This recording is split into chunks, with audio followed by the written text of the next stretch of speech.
কত unit? 45 unit কষ্ট সহ্য করতে পারে।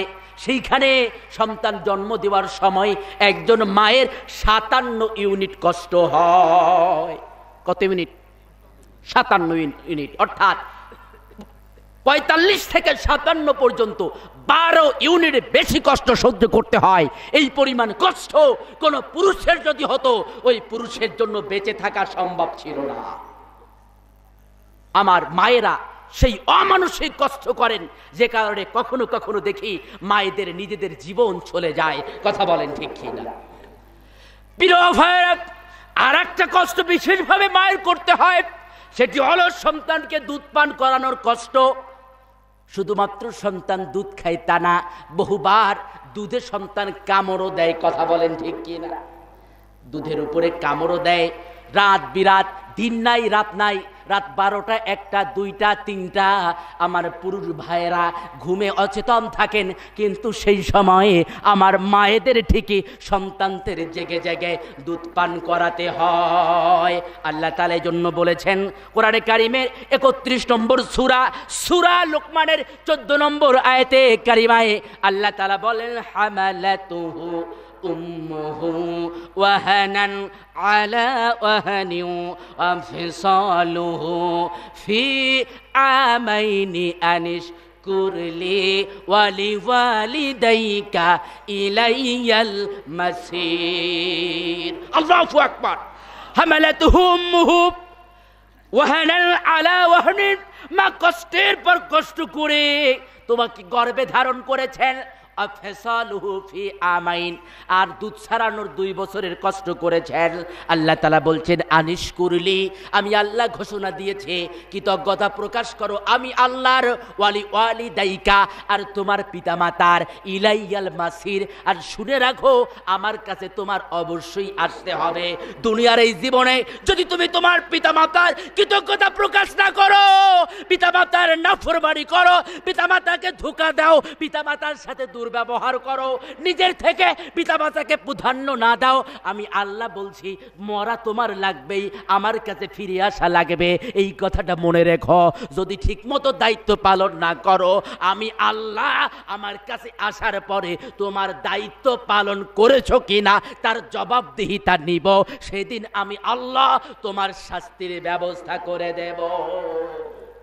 ইবনে মাজাহ শরীফের হাদিস, আল্লাহর নবী বলেন, হুমা জান্নাতুকা ওয়া নারুকা, পিতামাতা হলো তোমাদের জন্য জান্নাত, আবার তারাই হলো তোমাদের জন্য জাহান্নাম।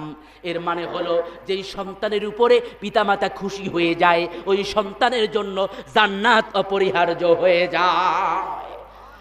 ওয়া নারুকা, আর যেই সন্তানের উপরে পিতামাতা অখুশি হয়, ওই সন্তানের জন্য জাহান্নাম নির্ধারিত হয়ে যায়। তাহলে সন্তানের উপরে পিতামাতা খুশি হলে সন্তানের জন্য জান্নাত আবশ্যক হয়। আসলে এই পিতামাতার সাথে সদাচরণ যদি করা যায়, তাহলেই তো পরিবারের সন্তান এবং পিতামাতার মধ্যে ভালো ভাষা তৈরি হয়, ভালো ব্যবহার তৈরি হয়। সেই ক্ষুদ্র যে পরিবারটি ছিল পিতামাতা এবং সন্তানের, ওই পরিবারে শান্তি এসে যায়, ওই পরিবারটা সুখের পরিবার হয়ে যায়। কথা বলেন ঠিক কিনা? কেমন ব্যবহার করতে হবে আল্লাহ তাআলা সে ব্যাপারেও সূরা বনী ইসরাঈলের 23 নম্বর আয়াতে বলেছেন, ফালা তাকুল লাহুমা উফিন, তোমরা কখনো উফ শব্দটাও বলবে না। পিতামাতা তোমাকে যত বিরক্ত করুক, তারপরও কখনো উহু শব্দটা বলবে না। ওয়ালা তানহারহুমা, তাদেরকে ধমক দিবে না। ওয়া কুল লাহুমা কাওলান কারীমা, তাদের সাথে কথা বলবে অত্যন্ত কোমল ভাষায়, অত্যন্ত নমনীয় ভাষায়। এক পিতা বৃদ্ধ বয়সে, বয়স অনেক বেশি হয়ে গিয়েছে, বাড়ির বাইরে বেরিয়েছে, ছেলেকে ডেকে বলছে, বাবা ওইটা কি? ছেলে বলতেছে, বাবা ওইটা হলো কাক। কি? কাক। পিতা আবার প্রশ্ন করতেছে, বাবা ওইটা কি? ছেলেটা বলতেছে কাক। আবার প্রশ্ন করছে, বাবা ওইটা কি? ছেলেটা এবার জবাব দিচ্ছে, কাক কাক কাক কাক কাক। বাপের বুঝতে আর বাকি নেই, ছেলে ধৈর্য হারিয়ে ফেলেছে। এবার পিতা ছেলেকে ডেকে বলছে, আরে আব্দুর রহিম, আজকে তোমাকে 3 বার প্রশ্ন করলাম, ওটা কি? তুমি 3 বার বলতে গিয়েই অধৈর্য হয়ে গেলে। একদিন আমি তোমাকে কোলে নিয়ে এই গাছের নিচে দাঁড়িয়েছিলাম, সেদিনও গাছের ডালে একটা কাক পড়েছিল। তুমি 7 বার আমাকে প্রশ্ন করেছিলে, আব্বু ওটা কি? আমি 7 বার জবাব দিয়েছিলাম, ওটা কাক। প্রিয় ভাইরা, পিতামাতার জায়গাটি বোঝার সবচেয়ে ভালো উপায় হলো, আপনাদের যাদের সন্তান আছে একটু ভেবে দেখেন তো, আপনার সন্তানকে আপনি কতটা ভালোবাসেন। আপনি আপনার সন্তানকে যতটা ভালোবাসেন, আপনার পিতামাতাও আপনাকে এতটা ভালোবাসতো। প্রিয় ভাই, এবার আসুন স্বামী স্ত্রীর দায়িত্ব কর্তব্য নিয়ে কথা বলা যাক। কেননা স্বামী স্ত্রীর মধ্যে ঝামেলাটা সবচেয়ে বেশি হয়, সবচেয়ে বেশি হয়। অথচ আল্লাহ তাআলা বলেছেন, হুন্না লিবাসুল লাকুম ওয়া আনতুম লিবাসুল লাহুন্না। কোরআনে কারীমের সূরা বাকারার 2 নম্বর সূরার 187 নম্বর আয়াত আল্লাহ তাআলা বলছেন, নারীরা হলো তোমাদের পোশাক, আবার তোমরাও হলো তাদের পোশাক। কি পোশাক বোঝেন? পোশাক গায়ে দিলে কি হয়? গায়ে দিলে কি হয়? গায়ের শরীরটা ঢেকে রাখা যায় নাকি? এখন পুরুষদের বলা হলো, পুরুষেরা তোমাদের বউয়েরা হলো তোমাদের পোশাক, আর বউদেরকে বলা হলো তোমাদের স্বামী তোমার পোশাক। তার মানে কি? তার মানে হলো পোশাক যেমন শরীরকে ঢেকে রাখে, সূর্যের তাপ থেকে, শীত থেকে শরীরকে রক্ষা করে, তদ্রূপ ভাবে স্ত্রী তার স্বামীকে সকল গুনার কাছ থেকে রক্ষা করবে। স্বামীর সকল দোষ ত্রুটিগুলো গোপন রাখবে, বাড়ি বাড়ি অন্যদের কাছে বলে বেড়াবে না, এই শুনেছিস আমার স্বামী না ঘটাইছে। এমন নারী আছে না নাই? এই কথাক্ষণ আছে না নাই? আবার বউর স্বামী আছে, বন্ধুর দ্বারে যে গল্প দেয়, এ আমার বউর কাণ্ড শুনেছিস, বউ কিন্তু এই, আছে না নাই? বলা হলো একজন আর একজনের পোশাক। অর্থাৎ দুনিয়ার এই জীবনে অন্যায় কাজ যখন একজন স্বামী করতে যাবে, স্ত্রীর পোশাক যেমন শরীরকে সকল প্রকার রোদ বৃষ্টি থেকে, তাপ থেকে রক্ষা করে, সেইভাবে একজন স্ত্রী স্বামীর সামনে প্রতিবন্ধক হয়ে যাবে, কোমল সুরে বলবে, ওগো প্রাণের স্বামী, তুমি এই অপরাধ কাজটা করতে পারো না। স্ত্রী যখন খারাপ কাজ করতে চাইবে, স্বামীর কাছে অসৎ আবদার করবে যে একটা টেলিভিশন কিনে দাও, ইন্ডিয়ান সিরিয়াল দেখব, স্বামীও স্ত্রীকে বুঝিয়ে বলবে এইটা তোমার জন্য দেখা মানায় না। প্রিয় ভাইরা, শুধু তাই নয়, ইসলাম মর্যাদার মানদণ্ড, আমাদের সমাজে কোন মানুষটি ভালো এইটা কিভাবে নির্ণয় করা যাবে, এই নির্ণয়ের উৎস হিসাবে, নির্ণয়ের মানদণ্ড হিসাবে তিরমিজি শরীফের মধ্যে আল্লাহর নবী বলেছেন, তোমাদের মধ্যে সেই ব্যক্তি উত্তম যে তার স্ত্রীর নিকট উত্তম। এই একটু হাত উঁচু করে বলেন তো, কারা কারা স্ত্রীর কাছে ভালো? স্ত্রীর কাছে ভালো কে কে? আবার মনে হয় যারা হাত উঁচু করছে এরা বিয়েই করে নাই। আলহামদুলিল্লাহ 2-4 জন আছে, কিন্তু বাকিরা খুব সন্দেহের মধ্যে আছেন আমি স্ত্রীর কাছে আসলে ভালো কি ভালো না।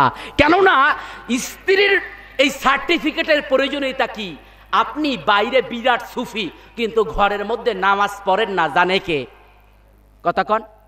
বাইরে লোকজনের সাথে খুব ভালো আচরণ করেন, কিন্তু ঘরে আসলে ঝগড়া করেন, গালিগালাজ করেন, এ খবর জানে কে? অর্থাৎ স্বামী যে বড় সুফি না খারাপ, চোর না বাটপার, সুদখোর না ঘুষখোর, সব খবর কার কাছে আছে? স্ত্রীর কাছে আছে। এই জন্য নবীজি বলেছেন, তোমাদের মধ্যে সেই ব্যক্তি উত্তম যে তার স্ত্রীর নিকট উত্তম। প্রিয় ভাইরা, নারীরা যেহেতু বাঁকাহাড় দিয়ে তৈরি, হঠাৎ করে মাথা ঘুরে যায়, হঠাৎ করে মাথাও গরম হয়ে যায়। আল্লাহর নবী তাই বলেছেন, নারীরা বাঁকাহাড় দিয়ে তৈরি, যদি টেনে হঠাৎ করে সোজা করতে যাও ভেঙে যাবে, আর যদি রেখে দাও আরো বেঁকা হয়ে যাবে। কি বুঝলেন? তার মানে নারীদের স্বভাবগত বৈশিষ্ট্যই হলো মাঝে মধ্যে একটু বেকা ভাব দেবে, কিন্তু এই কারণে নারীদেরকে ঘৃণা করা যাবে না। আল্লাহর হাবিব মুসলিম শরীফের 1469 নম্বর হাদিসে, ইবনে মাদা শরীফের 1979 নম্বর হাদিসে বলেন, কোন মুমিন স্বামী তার মুমেনা স্ত্রীকে ঘৃণা করবে না, তার একটা কাজের কারণে অপছন্দ হলেও আর একটা গুণ খুঁজে তাকে ভালোবাসবে। কথা বোঝা যায়? আপনাকে আগে বুঝতে হবে জিনিসটা কি। এই একটা কাঁচের পাত্র আমি আপনাকে দিলাম, দেখতে তো খুব সুন্দর নাকি? সুন্দর না? এখন আপনি ভাবলেন এত সুন্দর কাঁচের পাত্র, আহ কি চমৎকার, আমি এটা দিয়ে আবার বল খেলি। যাবে নাকি খেলা? কারণ বল খেলতে গেলে এটা কাঁচের হবার কারণে ভেঙে যাবে। নারীরা সৃষ্টিগত দিক দিয়েই বাঁকাহার দিয়ে তৈরি, এটা একটা সৌন্দর্য। সবকিছু সোজা কিন্তু ভালো না। সব সোজা ভালো? এই বলেন তো, হাতের আঙ্গুল যদি এরকম সোজা থাকতো কেউ খাইতে পারতেন? হাতের আঙ্গুল ব্যাখ্যা করার পরেই তো খাওয়া যায়। নারীদেরকে ব্যাকাহার দিয়ে তৈরির মধ্যে একটা সৌন্দর্য আছে, এজন্যই আল্লাহ তাআলা তাদেরকে ব্যাকাহার দিয়ে তৈরি করেছেন। এখন সেই ব্যাকাহারের ক্ষেত্রে আপনার আচরণটি কেমন হবে, তার একটা অপরাধের কারণে, একটা দোষের কারণেই আপনি তাকে ঘৃণা করবেন না, বরং আল্লাহ বলছেন তোমার স্ত্রী যদি মুমিনা হয় তাহলে তুমি তার আরেকটা গুণের কারণে ভালোবাসবে, আরেকটা গুণের কারণে ভালোবাসবে। প্রিয় ভাইরা, আজকে এমন পুরুষ দেখা যায় 2 বছর চলে গেছে, 5 বছর চলে গেছে বিবাহের জীবন। কোন জীবন? বিবাহের জীবন 5 বছর চলে গেছে, কিন্তু স্ত্রীর সাথে কোনোদিন হাসি দিয়ে কথা বলে নাই। আছে না নাই? ঘরের মধ্যে ঢোকে বিরাট ভাব নি, বাইরে গেলে খুব হাসি তামাশা করে। কথা কন?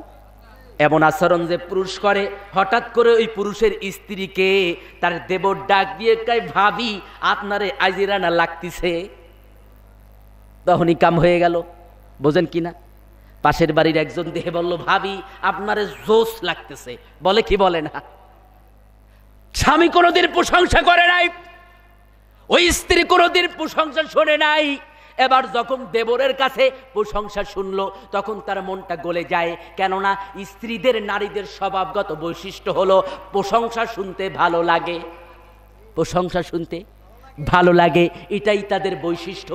আপনি প্রশংসা করে করে তাকে দিয়ে সব কাজ করাতে পারবেন, কিন্তু রাগ করে সহজে করাতে পারবেন না। রাগ করতে গেলে উল্টা দেখবেন শক্ত হইছে তো হইছে, আর সোজা হয় না। প্রিয় ভাইরা, এখন মর্যাদার বিষয়টি খেয়াল করতে হবে। স্বামী যেমন স্ত্রীর সাথে ভালো আচরণ করবে, স্ত্রীর প্রতি তার দায়িত্ব কর্তব্য কি সেই বিষয়গুলো খেয়াল রাখবে। আল্লাহর হাবিব কিভাবে দায়িত্ব পালন করেছেন আপনাদের জানার থাকার কথা।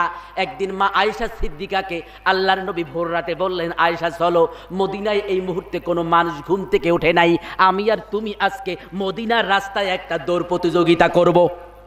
এই কোনোদিন বউরে নিয়ে দৌড়াইছেন? কথা কন। দাবি করেন তো মুহাম্মদুর রাসূলুল্লাহর উম্মত, কিন্তু সুন্নাতের আমল নাই, আবার বলবেন পরিবারের শান্তি নাই। সমস্যা তো এই জায়গায়। আল্লাহর হাবিব মা আয়েশাকে বললেন, আয়েশা আজকে আমি আর তুমি দৌড়ের একটা প্রতিযোগিতা করব। ওই যে দেখা যায় দূরে একটা খেজুর গাছ, আমি আর তুমি দৌড়াবো, দেখি না কেডা যেতে। আল্লাহর হাবিবের সাথে কি আয়েশার পারার কথা? কথা কন, পারার কথা নাকি? যে নবীজির শরীরে 40 জন মতান্তরে 4000 পুরুষের শক্তি ছিল, সুবহানাল্লাহ বলবেন না? তার সাথে কি পারার কথা? দৌড় শুরু হলো। আল্লাহর নবী নিজেই চাইলেন আজকে আয়েশাকে জিতিয়ে দিতে, একটু ঢিল দিয়ে দিলেন, মা আয়েশা দৌড়িয়ে জিতে গেল। মহানন্দ তৈরি হলো, আমি জিতে গেছি, আমি জিতে গেছি। 5-7 বছর কেটে গেল। আল্লাহর হাবিব আবারও আয়েশাকে ডাকলেন। অলরেডি ওই সময় আয়েশা রাদিয়াল্লাহু তাআলা আনহা ছিলেন হ্যাংলা পাতলা, এই 7 বছর পরে তিনি একটু মোটা হয়ে গেছেন। আল্লাহর হাবিব আবার একদিন ভোর রাতে মা আয়েশাকে ডেকে বললেন, আয়েশা আরেকটা দৌড় প্রতিযোগিতা হবে, আরেকটা দৌড় প্রতিযোগিতা হবে, দেখি না আজকে কেডা জেত। দুইজনে দৌড় দিলেন। আজকে আল্লাহর নবী জিতে গেলেন। হযরত আয়েশার মুখটা কালো হয়ে গেল। আল্লাহর নবী ডেকে বললেন, আয়েশা তুমি কি ভুলে গেছো 7 বছর আগে তুমি আমারে হারাইছিলা, আর আমি এখন 7 বছর পরে প্রতিশোধ নিলাম। আল্লাহু আকবার। এর নাম হলো সুন্নাহ। আল্লাহর নবী যখন সফরে যেতেন লটারি করে স্ত্রীদের সাথে নিয়ে যেতেন। আর আপনি যখন সফরে যান আপনার বন্ধুদের নিয়ে ঠিকই পিকনিকে যান কক্সবাজারে, আর বাড়িতে স্ত্রীকে একা ফেলে যান, ওই জায়গা গিয়ে যাওয়ার পরে যদি স্ত্রী বারবার ফোন দেয়, ওগো পৌঁছাইছো নাকি, বারবার ফোন দাও কেন, জানো না আমি এখন ভ্রমণে আছি নদীর মধ্যে, সমুদ্রের মধ্যে, আছে না নাই? কিন্তু আল্লাহর হাবিব এমন কোনো সফর খুঁজে পাওয়া যাবে না যেই সফরে তার একজন স্ত্রীর সাথে ছিল না, এমন সফর আল্লাহর নবীর জীবনে ছিল না। কিন্তু আমি আপনি যখনই ঘুরতে যাই স্ত্রীকে নিতে চাই না। আপনার এলাকায় ঘোরার জায়গা আছে না নাই? এই কথা কন। পাশেই তো করমজল, নাকি করমজল চিড়িয়াখানা, মোংলা বন্দর আছে, সুন্দরবন আছে। মাসের মধ্যে একটা দিন বের করবেন যে নিজের স্ত্রীকে নিয়ে একটু করমজল ঘুরে আসবেন। কথা বোঝেন? বছরে একটা দিন অন্তত ঠিক করবে, স্ত্রীর সাথে পরস্পর বসবেন একাকী নির্জনে, আমার বিরুদ্ধে তোমার কোনো অভিযোগ আছে কিনা বলো। কথা বোঝেন? আপনি যদি স্ত্রীকে এই কথা বলতে পারেন, আপনার স্ত্রীও আপনাকে বলবে আমার বিরুদ্ধে কোনো অভিযোগ আছে কিনা বলেন। বলবে কি বলবে না? আপনি যদি স্ত্রীকে মোবাইলের মেসেঞ্জারে একটা মেসেজ পাঠান, আমি তোমাকে অনেক অনেক ভালোবাসি, মুখ দিয়ে বলতে কষ্ট হতে পারে, মোবাইলে একটা মেসেজ করেন, দেখবেন আপনি একবার বলেছেন স্ত্রী 3 বার বলতে ভুলবে না। ভালোবাসা কত দূর! মা আয়েশা সিদ্দিকা রাদিয়াল্লাহু তাআলা আনহা বলেছেন, আমি যে মেসওয়াক দিয়ে দাঁত ব্রাশ করতাম, দাঁত মাজতাম, আল্লাহর নবী ওই মেসওয়াক দিয়ে নিজের দাঁত মাজতেন। কথা কন। আপনারা কয়জন আছেন স্বামী আর স্ত্রীর একটা ব্রাশ? আছেন নাকি কেউ? খুঁজে পাওয়া যাবে না। আল্লাহর হাবিব এবং মা আয়েশা সিদ্দিকা রাদিয়াল্লাহু তাআলা আনহার একটা মেসওয়াক ছিল। ওই মেসওয়াক দিয়ে হযরত আয়েশাও দাঁত ব্রাশ করতেন, মেসওয়াক করতেন, আল্লাহর নবীও মেসওয়াক করতেন। কি বুঝলেন? মজার ব্যাপার এই জায়গাগুলো আমরা ভুল করি। আবার হুজুরের কাছে এসে বলি, হুজুর একটা তাবিজ দেন, বউরে তো আর মানাতে পারি না, পাশের বাড়ির আব্দুর রহিমের সাথে ভাইগিয়ে যায় ভাব। কথা কন। ওরে আব্দুর রহিম একদিন আপনার বউরে যে ভালোবাসা দেখাইছে, আপনি তো আপনার 10 বছরে সেই ভালোবাসার এক শিকিও দেখান নাই। আল্লাহর নবী মুহাম্মদুর রাসূলুল্লাহ সাল্লাল্লাহু আলাইহি ওয়াসাল্লাম নবী হওয়ার পরেও এমনভাবে ভূমিকা রেখেছেন। শুধু তাই নয়, আর একটা হাদিস আপনাদেরকে শোনাই। আল্লাহর নবী বলেন, আবু দাউদ শরীফের হাদিস, আল্লাহর নবী বলেন, যে স্বামী ভোর রাতে, গভীর রাতে তার স্ত্রীকে ঘুম থেকে তাহাজ্জুদ পড়ার জন্য ডাকে, অতঃপর স্বামী যখন উঠতে চায় না, মুখে পানির ছিটা দেয়, ওই নারীর উপরে আল্লাহর রহমত বর্ষণ করুন। আবার যেই নারী ভোর রাতে উঠে স্বামীকে ডাকে কিন্তু স্বামী উঠতে চায় না, স্বামীর মুখে পানির ছিটা দেয়, আল্লাহ ওই স্বামীর উপরেও রহমত বর্ষণ করুন। এই কয়দিন পড়ছেন স্বামী স্ত্রী একসাথে নামাজ? কয়দিন? একদিনও পড়েন নাই। মহব্বত আসবে কোন জায়গা দিয়ে? স্বামী স্ত্রী একসাথে নামাজ পড়তে পারেন, তাহাজ্জুদ নামাজ পড়তে পারেন, নফল নামাজ পড়তে পারেন, কিন্তু পড়ার নিয়মটা হলো স্বামী সামনে দাঁড়াবে, স্ত্রী ঠিক তার পিছনে দাঁড়াবে, মোনাজাত করবেন বড় করে, আল্লাহ আমাদের দাম্পত্য জীবনের সুখ দিয়ে দাও, আমরা পরস্পরকে যেন বুঝতে পারি সেই তৌফিক দিয়া দাও। এই দোয়া করবেন। এই দোয়ার যে প্রভাব, 100 জন হুজুর দিয়ে দোয়া করালেও সেই প্রভাব তৈরি হবে না।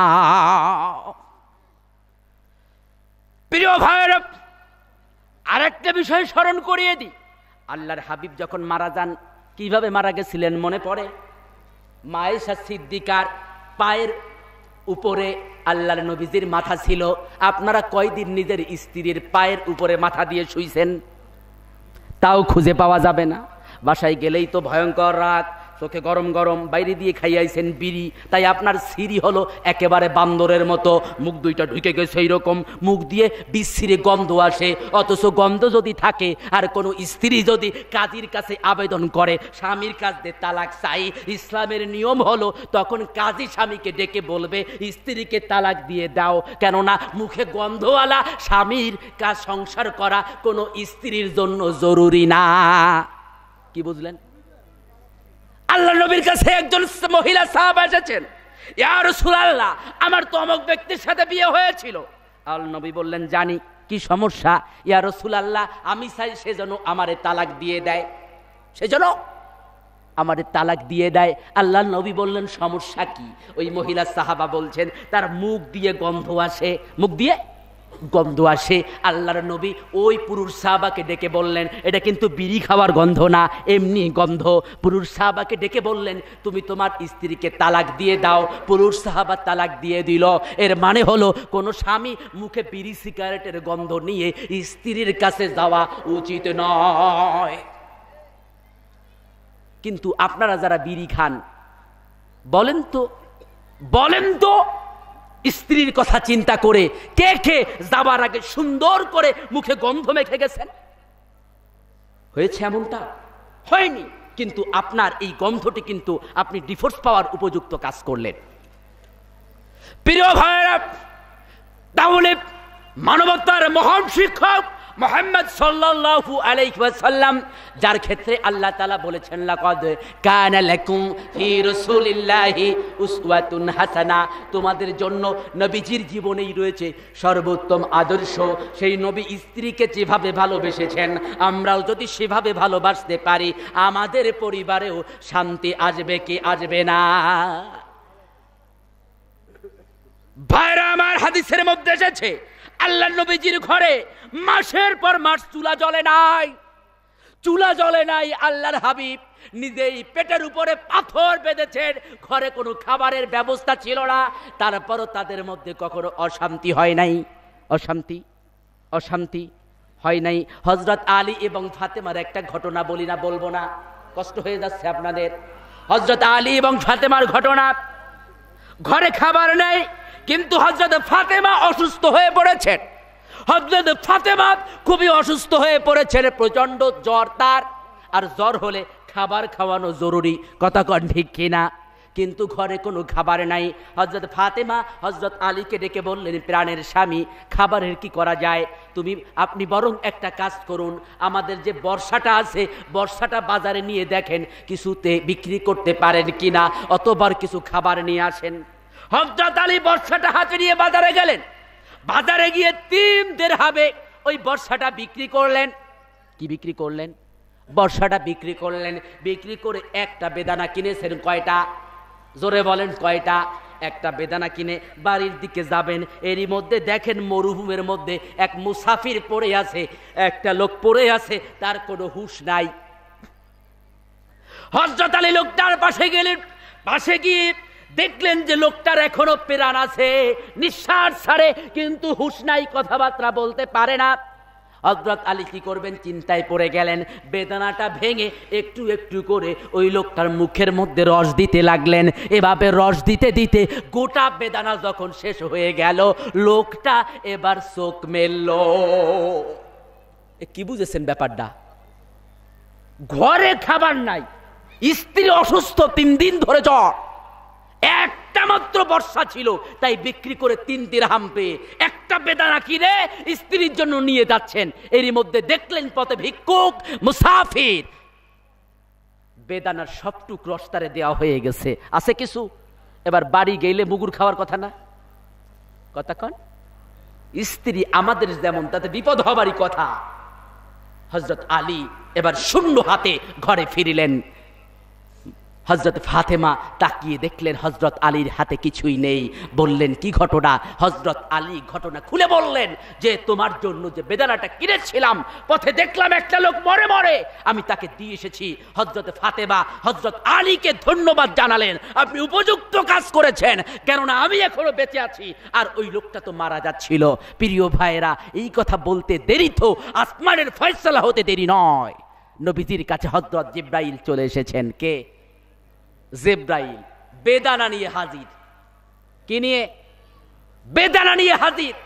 10টা বেদানা জান্নাত থেকে নিয়ে হাজির হলেন জিবরাইল, নবীজির সিনিয়র সাহাবা, নাম হলো হযরত সালমান ফারসি রাদিয়াল্লাহু তাআলা আনহু। নবীজি হযরত সালমানকে পাঠালেন, যাও এই বেদানাগুলো ফাতেমার বাড়ি পৌঁছে দাও। হযরত সালমান ফারসি রাদিয়াল্লাহু তাআলা আনহু, তাকে সকলে চাচা বলে ডাকতেন, তিনি 9টা বেদানা হাতে নিয়ে একটা বেদানা জামার আস্তিনের মধ্যে ঢুকাইয়া গেছেন হযরত আলীর বাড়ি। দরজার কড়া নেড়েছেন, হযরত আলী দরজা খুলেছেন। অতঃপর সালমান ফারসি বললেন, এই যে এইমাত্র জিবরাইল এসেছিল জান্নাত থেকে 9টা বেদানা দিয়ে গেছে। কয়টা? 9টা। একটা কোথায় আছে? আস্তিনের মধ্যে। হযরত আলী বললেন, বেদানা কোথা থেকে আসছে? জান্নাত থেকে। জান্নাত থেকে বেদানা আসছে, আর বেদানা তো 9টা হবার কথা না, 10টা হবে। কয়টা হবে? 10টা। হযরত সালমান ফারসি আস্তিনের ভিতর থেকে বাকি বেদানাটা বের করে বললেন, ভাই আলী, আমি তোমাকে পরীক্ষা করতে চেয়েছিলাম যে তোমার বিশ্বাস কতখানি। আল্লাহ তাআলা বলেছেন, দুনিয়ায় যদি কেউ একটা ভালো কাজ করে আল্লাহ তাআলা তাকে অন্তত 10 গুণ দেবেন। সেই 10 গুণের উপরে তোমার বিশ্বাস আছে না নাই সেটা পরীক্ষা করতেই আমি আস্তিনের মধ্যে বেদানা রেখেছিলাম। প্রিয় ভাইরা, তাহলে দেখা গেল হযরত আলীর পরিবারে তার স্ত্রী অসুস্থ, ঘরে কোনো খাবার ছিল না, তারপরও তাদের মধ্যে কোনো অশান্তি হয় নাই। আমাদের সমাজে দেখবেন বহু রিকশাওয়ালার পরিবারে এমন শান্তি আছে, হাজার হাজার কোটি টাকার মানুষের বাড়িতে সেই শান্তি নাই। কথা বলে, পরিবারে যদি শান্তি আমরা চাই তাহলে নবীদের সুন্নাহগুলো আমাদের বেশি বেশি আমল করতে হবে। আর সুন্নাহগুলো যদি বেশি বেশি আমল করতে পারি তাহলেই আমাদের পরিবারে জান্নাতের সুখ এসে যাবে। এবার আসুন, শুধুমাত্র স্বামী যে স্ত্রীর খবর নেবে তা না, স্ত্রীরও কিছু দায়িত্ব কর্তব্য স্বামীর উপর আছে না নাই? কথা বলেন। স্বামী আসছে মাঠে কাজ করে, এখন গা থেকে শরীর থেকে গন্ধ আসবে, এটাই স্বাভাবিক। তো স্ত্রী আছে নাক ছিটকিয়ে বলে, সরো সরো, তুমি এখন সরো, গন্ধে মোটে টিকতে পারতেছি না। আছে না নাই? শুধুমাত্র স্বামীর দোষ দিবেন ব্যাপারটা তা নয়, আপনার স্বামীরও তো ডিমান্ড রয়েছে, তারও চাহিদা আছে, আপনি তার খেদমত করবেন, গায়ের জামাটা খুলে দেবেন, তার প্রতি খেয়াল রাখবেন, তার চাওয়া পাওয়া, তার আশা, তার ভালো লাগার দিকে খেয়াল করবেন, এটাও একজন স্ত্রীর দায়িত্ব। হযরত আনাস ইবনে মালিক রাদিয়াল্লাহু তাআলা আনহু থেকে বর্ণিত হাদিস, আল্লাহর নবীজির দরবারে একজন আনসারী সাহাবা আসলেন। কে আসলেন? আনসারী সাহাবা এসে জানালেন, ইয়া রাসূলুল্লাহ, আমার একটা উট আছে। কি আছে? কথা বলেন, কি আছে? একটা উট আছে, কিন্তু উটটা কথা শুনতে চায় না, কাছে গেলেই কামড়াতে আসে, দুধ দহন তো করতেই দেয় না। আল্লাহর নবী সাহাবা ইকরামদেরকে বললেন, সাহাবারা চলো আমরা যাব উটের কাছে। উটটা ছিল একটা বাগানের মধ্যে বাঁধা। কোথায় বাঁধা? উটটা ছিল একটা বাগানের মধ্যে, একটা খেজুর বাগানে। আল্লাহর নবী সাহাবা ইকরামদেরকে সাথে নিয়ে পৌঁছে গেলেন। সেখানে পৌঁছিয়ে সাহাবা ইকরামদেরকে বললেন, সাহাবারা তোমরা দাঁড়াও, আমি যাচ্ছি উটের কাছে। আল্লাহর নবী যখন উটের দিকে আগান, উটটাও দৌড়িয়ে দৌড়িয়ে নবীজির দিকে আসে। সাহাবা ইকরাম ভয় পেয়ে গেলেন, ডাক দিয়ে বললেন, ইয়া রাসূলুল্লাহ, ইয়া হাবিবাল্লাহ, না জানি উটটা আপনার কোনো ক্ষতি করে বসে। আল্লাহর হাবিব বললেন, টেনশন করো না, উট আমার কোনো ক্ষতি করবে না। আল্লাহর নবী যতই আগান উটটা ততই এগিয়ে আসে। সাহাবায়ে কেরাম তাকিয়ে দেখলেন উটটা এসে নবীজির পায়ে সাজদা দিয়ে দিল। সুবহানাল্লাহ। আর একটু আস্তে বলেন সুবহানাল্লাহ। ও সাহাবায়ে কেরাম প্রশ্ন করলেন, ইয়া রাসূলুল্লাহ, কি ঘটনা? যে উটটা কিছুক্ষণ আগে মানুষের কথা শুনতো না, এই উটের তো মানুষের মতো বুদ্ধি বিবেক নাই, সেই উট আপনার পায়ে সাজদা দিল, আর আমরা মানুষ হয়ে কেন আপনাকে সাজদা দেওয়ার অনুমতি পাচ্ছি না? আল্লাহর হাবিব বললেন, সাহাবায়ে কেরাম শোনো, আল্লাহ তাআলা এই পৃথিবীতে আল্লাহ ব্যতীত যদি কাউকে সাজদা করার অনুমতি দিতেন তাহলে সন্তানকে বলতেন পিতামাতাকে সাজদা করতে, আর স্ত্রীকে বলতেন তার স্বামীকে সাজদা করতে। সুতরাং মর্যাদার দিক দিয়ে যদি বিবেচনা করেন, ইসলাম একটি চমৎকার ভারসাম্য রেখেছে। সেটি কেমন? একটা সন্তান তার মাকে সবচেয়ে বেশি সম্মান করবে, আর যে মাকে এসে সবচেয়ে বেশি সম্মান করবে, যে মায়ের পায়ের নিচে তার জান্নাত, ওই মা সম্মান করবে তার স্বামীকে, অর্থাৎ সন্তানের পিতাকে। তাহলে গড়ে গিয়ে পিতাও মর্যাদা পেল, মাও মর্যাদা পেল। কথা বলে ঠিক কি না? প্রিয় ভাইয়েরা, এবার আসুন আমরা সর্বশেষ সব থেকে গুরুত্বপূর্ণ বিষয়ে আলোচনা করতে চাই। কর্তব্য পালনের ক্ষেত্রে আমাদের আরেকটি জায়গায় বড় অবহেলা হয়, সেটা হলো সন্তানের প্রতি দায়িত্ব কর্তব্য কি আমরা বহু পিতামাতা জানি না। এই কর্তব্য না জানার কারণে সন্তান আমাদের বেয়ারা হয়ে যায়, সন্তান চোর হয়, ডাকাত হয়, জিনাকারী হয়, সন্ত্রাসী হয়, ইসলাম বিরোধী দলের কর্মী হয়ে যায়। যখন সন্তানের উপরে দায়িত্ব আমরা না পালন করি, তখনই সন্তান ভিন্ন দিকে চলে যায়। জুরিসপ্রুডেন্স, আইন বিজ্ঞানের একটা ভাষা আছে, there is no duties without rights, there is no rights without duties. পৃথিবীতে এমন কোনো কর্তব্য নাই অধিকার ছাড়া, কোনো অধিকার নাই কর্তব্য ছাড়া। আপনি যদি সন্তানের প্রতি কর্তব্য পালন করেন, তাহলেই আপনার অধিকার থাকবে, সন্তান আপনাকে শ্রদ্ধা করবে। কথা বোঝেন? আমেরিকায় ম্যাক্সিমাম পিতামাতাকে বৃদ্ধাশ্রমে যেতে হয় কেন? তার কারণ হলো ওই মা সন্তান জন্মের পরে তাকে দুধ পান করায় নাই, সন্তানকে সঠিকভাবে দ্বীনি আদর্শে বড় করে নাই। আপনি দেখবেন আজকেও যে সন্তানগুলো খারাপ হয়ে যায়, এর অধিকাংশর উৎসমূলে কোনো কারণ আছে, গোড়ায় কোনো গন্ডগোল আছে। এক লোক গিয়েছিল পীর সাহেবের কাছে যে হুজুর একটু দোয়া করে দেন তো, আমার গাছে যেন আম ধরে। কি ধরে? আম। পীর সাহেব হুজুর বললেন ঠিক আছে যাও, দোয়া করে দিলাম। পরের বছর লোকটা আসছে, এসে বলল হুজুর কই গাছে তো আম ধরলো না। পীর সাহেব হুজুর বললেন যাও আবার দোয়া করে দিচ্ছি, এবার হয়ে যাবে। পরের বছর লোকটা আবার আসছে, হুজুর আম তো ধরে নাই। এবার পীর সাহেব হুজুরের খুব সন্দেহ হলো, ঘটনা কি, আম ধরলো না কেন? আম তো ধরার কথা। এবার হুজুর সন্দেহ করে মুরিদকে বললেন যে আসলে তুমি তো বলেছো গাছে যেন আম ধরে, কিন্তু ওই গাছটা কি গাছ তা কিন্তু আমারে বলো নাই। এবার মুরিদ বলে হুজুর ওইটা হচ্ছে লেবু গাছ। কি গাছ? লেবু গাছ। আচ্ছা বলেন তো, আম গাছের জন্য দোয়া করলে আম হতে পারে, কিন্তু লেবু গাছের জন্য দোয়া করলে তাতে কি আম হয়? আম হয় না। সুতরাং আপনি আপনার সন্তান ভালো হোক তা চান, এখন ভালো হতে হলে সন্তানের যে বীজ বপন করেছিলেন ওই বীজটাও ভালো হবার দরকার আছে না নাই? ভালো করে বুঝবেন। ছোট্ট একটা গল্প বলবো না, কষ্ট হচ্ছে। শ্বেতাঙ্গ আর শ্বেতাঙ্গিনী, কি বুঝলেন? মানে সাদা চামড়ার পুরুষ আর সাদা চামড়ার নারী, দুইজনই খ্রিস্টান। সাদা মানে কেমন সাদা? আমেরিকান সাদা, দেখছেন? একদম সাদা। দুইজনের 14 গোষ্ঠীর মধ্যে কেউ কালা মানুষ নাই, সবাই সাদা। কিন্তু হঠাৎ তাদের একটা বাচ্চা হলো আফ্রিকানদের মতো দেখতে, একদম কালো কুসকুসে, কফি আনান মার্কা।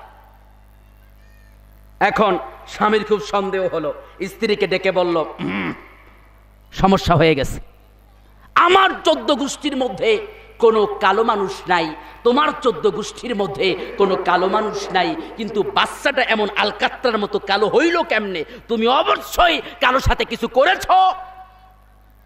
কি? মহিলা ওদের ধর্মের ক্রীড়াকাণ্ড দিয়ে বোঝানোর চেষ্টা করলো, ওগো স্বামী এ বাচ্চা তোমারই। কিন্তু পুরুষ লোকটা মানতে রাজি না। এবার সর্বশেষ স্ত্রী একটা প্রস্তাব দিল যে আমরা একজনকে বিচারক মানি, তিনি যা ফয়সালা দেন তাই করব। যদি তিনি বলেন রে বাচ্চা তোমার না, তাহলে তুমি আমারে তালাক দিয়ে দিও, সারাসারি করব আমরা। সর্বশেষ একজন পাদ্রীকে তারা বিচারক মানলো। স্বামী এবং স্ত্রী দুইজন গেল পাদ্রীর কাছে। যাওয়ার পরে ঘটনা খুলে বলল। স্বামী এবার একান্তে স্বামীকে পাদ্রী ডেকে কানে কানে বলল, আচ্ছা ভালো করে মনে করে দেখো তো, তোমার এই সন্তানটি তোমার স্ত্রীর গর্ভে যখন আসে তার আগের একান্ত সাক্ষাতে তুমি তোমার স্ত্রী ছাড়া অন্য কোনো নারীর কথা চিন্তা করেছিলে কি? কথা বোঝা যায়? লোকটা অনেক চিন্তা করে বলল, মনে পড়ছে, আমি তার আগে একটা আফ্রিকান সিনেমা দেখছিলাম, ওই জায়গায় একটা নায়িকা ছিল কি কালো। আমি আমার স্ত্রীর সাথে সাক্ষাতের সময় স্ত্রীর পরিবর্তে ওই নারীকে কল্পনা করেছিলাম। এবার পাদ্রী মাথা নেড়ে বললেন, এজন্যই তোমার সন্তানটি ওই নারীর মতো কালো হয়ে গিয়েছে। এটা মোস্ট সায়েন্টিফিক। পিতার মাতার এই চিন্তাগুলো সন্তানের উপর প্রভাব ফেলে। বহু বাচ্চা দেখবেন খুব রাগাটে, খুব রাগী, ছোট অবস্থায় রাগী, যা দেন ফেলে দেয়। খুঁজে দেখবেন ওই সন্তান জন্মের সময় হয়তো স্বামী স্ত্রীর সম্পর্ক ভালো ছিল না। কথা বোঝা যায়? কথা বোঝা যায়? এখন সবচেয়ে গুরুত্বপূর্ণ পয়েন্ট আলোচনা শুরু করতে যাচ্ছি। আপনাদের কি কষ্ট হচ্ছে? এই আলোচনা শুনে গেলে আমাদের দুনিয়া আখেরাত উভয় জগতে শান্তির কারণ হবে। পরিবারগুলো যেমন শান্তির হবে, কোন পিতাকে সন্তানের অবাধ্যের কষ্ট সহ্য করতে হবে না। কেননা অন্য মানুষ 10 বার গালি দিলেও একজন পিতা, একজন মা যে কষ্ট না পায়, সন্তান একবার গরম চোখে তাকালে পিতামাতা তার থেকে 1000 গুণ কষ্ট পায়। কথা বলেন ঠিক কিনা? মায়েশকে বিন্দু মাত্র কষ্ট দিয়ে কথা বললে মায়ের কেমন যেন মনে হয় তার কলিজাটা ছিঁড়ে গেল। প্রিয় ভাইরা, কথা বলছিলাম, বীজ যদি ভালো বপন করতে না পারেন ভালো ফসলের আশা করা যায় না। আল্লাহ তাআলা পবিত্র কোরআনে কারীমের সূরা বাকারার 223 নম্বর আয়াতে বলেছেন, নিসাউকুম হারসুল লাকুম, নারীরা হলো তোমাদের জন্য শস্য ক্ষেত। কি ক্ষেত? ফসল তো আপনারাও লাগান। আচ্ছা বলেন তো, ফসল লাগাবেন, তাহলে ফসল লাগাতে গেলে আগে বীজের দরকার আছে না নাই? এখন বীজ হলো পোকা খাওয়া। ওই বীজ লাগাইছেন, চারা কি ভালো হবে? হবে? হবে না। আচ্ছা, ভালো চারা লাগাইলেন, ভালো করে বুঝবেন, কিন্তু চারা লাগানোর পরে আপনি কোনো যত্ন নেন নাই, পোকামাকড়ের আক্রমণ থেকে রক্ষার কোনো ব্যবস্থা নেননি, বীজ প্রয়োগ করেননি যেন অন্য পোকামাকড় লাগতে না পারে, তাহলে কিছুদিন পরে দেখা যাবে আপনার এই চারাগুলো বড় হয়েছে ঠিকই, কিন্তু সেইগুলো সব পোকায় খাওয়া। এটাতে কি ভালো ফসল দেবে? এ গাছ কি বড় হবে? হবে না। তাহলে ফসলের ক্ষেত্রে আপনাকে ভালো বীজ আগে চয়েস করতে হবে। অতঃপর বীজটা একদম ঢাংরা মাটিতে লাগাতে হবে, নাকি শক্ত মাটিতে লাগাতে হবে যেখানে পানি নাই? লাগালে হবে? গাছ হবে? হবে না। বীজটা লাগাতে হবে এমন মাটিতে যে মাটি হচ্ছে উর্বর বা দোআঁশ মাটি, উপযুক্ত মাটিতে লাগাতে হবে। এবার আপনি বুঝে নেন, আপনি বুঝে নেন, বীজ আল্লাহ তাআলা স্বামীদের কাছে দিয়েছেন, আর সেই ফসলের ক্ষেত্রে মাটিটি হলো স্ত্রীদের কাছে। আর অতঃপর আপনি বীজ বপন করলেন, এবার ওই মাটিটা যদি খারাপ হয়ে যায়, যেমন ফসল ঠিক মতো ফলবে না। আপনার স্ত্রী যে সন্তানকে নিজের গর্ভে ধারণ করলো, ওই সন্তান তৈরির ফ্যাক্টরিও যদি ভালো না হয়, তাহলেও আপনার ফসল যেমন ভালো হয় না, সন্তানও ভালো হবে না। আবার সন্তান ভালো হয়ে গেল, আপনি যত্ন নিতে পারেননি, যেভাবে ফসলের যত্ন না নেওয়ার কারণে পোকামাকড় খেয়ে ফেলেছে, তদ্রূপভাবে আপনার সন্তানও খারাপ হয়ে যাবে। সুতরাং দায়িত্ব পালনের ক্ষেত্রে একদম শুরু থেকে চিন্তা করতে হবে। এই জন্য নবীজি বলেছেন ভালো মা নির্বাচন করতে। কি নির্বাচন করতে? ভালো মা। নবীজি বলেছেন তুমি যাকে বিবাহ করবে তার 20 বছর আগে দেখো। কয় বছর? বলবেন সেইটা আবার কিভাবে সম্ভব? যারা বিয়ে করবো তার 20 বছর আগে কেমনে দেখে? এর মানে হলো তার পিতামাতা এই সন্তানের জন্মের আগে কেমন ছিল, তাদের বিবাহটা কি তথাকথিত লাভ ম্যারেজ ছিল না ভালো বিবাহ ছিল, তাদের চরিত্র কি ভালো ছিল না খারাপ ছিল, এটাও তুমি দেখো। কেননা তোমার যাকে বিবাহ করতে যাচ্ছ তার পিতামাতার চরিত্র খারাপ থাকলে আজকে তুমি তোমার এই হবু স্ত্রীকে যত ভালো দেখো, এরও খারাপ হতে দেরি হবে না। কেননা গাছ খারাপ তো ফসলও খারাপ হবার কথা। প্রিয় ভাইরা, ইমাম আহমদ বিন হাম্বল রহমাতুল্লাহ আলাইহি নাম শুনেছেন নাকি? ইমাম আহমদ বিন হাম্বল রহমাতুল্লাহ আলাইহে তার চাচিকে বললেন, চাচি, অমুক বাড়িতে এক লোকের 2টা মেয়ে আছে, আমার বিবাহের জন্য আপনি দেখে আসেন কোন মেয়েটাকে বিবাহ করা যায়। তার চাচি ওই বাড়িতে গেলেন, গিয়ে এসে এবার ইমাম আহমদ বিন হাম্বলকে মেয়ের বিবরণ দিচ্ছেন। বিবরণ দিতে গিয়ে বললেন, ওই পরিবারের বড় মেয়েটা হলো চেহারা ভালো না, একটু বেটে, চেহারা ভালো না, কালো, আবার বেটে, আর ছোট মেয়েটা যেরকম টল ফিগার সেরকম চেহারা। আমার মতামত হলো ছোট মেয়েটাকেই বিবাহ করো। আহমদ বিন হাম্বল প্রশ্ন করলেন, কাকি, চাচি, 2 মেয়ের মধ্যে তাকওয়াবান, আল্লাহকে বেশি ভয় করে, কার ক্ষেত্রে আপনার মনে হয়েছে? এবার তার চাচি বললেন, 2 মেয়ের তাকওয়ার ক্ষেত্রে আমার কাছে মনে হয়েছে দিনদারিতার দিক থেকে ওই ছোট মেয়ে থেকে বড় মেয়ে বেশি। ইমাম আহমদ বিন হাম্বল সমাধান দিয়ে দিলেন, তাহলে ওই সুন্দরী মেয়ে আমার দরকার নাই, আমি ওই কালো এবং খাটো মেয়েটাকেই বিবাহ করব। 34 বছরের দাম্পত্য জীবন শেষ হলো। 34 বছর বিবাহের পরে ইমাম আহমদ বিন হাম্বলের স্ত্রী মারা গেলেন। জানাজার নামাজে তিনি দাঁড়িয়ে সকলের উদ্দেশ্যে বললেন, 34 বছর আমাদের দাম্পত্য জীবন, কিন্তু 34 বছরে আমার স্ত্রীর সাথে আমার কোনোদিন ঝগড়া হয় নাই। এই বলেন কি সম্ভব? কারণ নিজে বললেন, আমি যখন